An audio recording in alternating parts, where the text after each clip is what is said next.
ए नया साल से दारू बंद मतलब बंद। ए नवा साल के ना भाई गुटखा बंद मतलब बंद। तू मन काला काला बंद कर था है? ए नवा साल से ना भाई रोज पढ़ो, सुबह शाम कम से कम 4 घंटा पढ़ना है, मतलब पढ़ना है। हे भगवान, आकांक्षा, पायल और मीनाक्षी तीनों में से एक झला सेटिंग करवा दे। मैं नवा साल से मांस मछली सब ला छोड़ दूं भगवान। समझ रहे हो?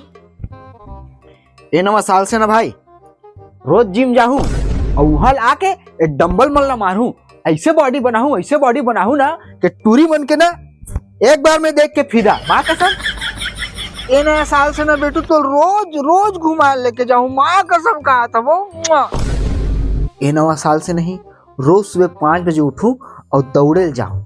हाँ ए ना भाई बस ये नवा साल तक के पी लेता हूँ सिगरेट। नया साल से ना सिगरेट विगरेट सब बंद।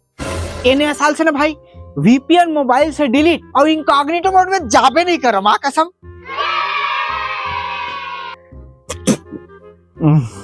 अरे यार हैप्पी न्यू ईयर बेबी। खा के मुर्गा पी के बियर बोलल जाई हैप्पी न्यू ईयर।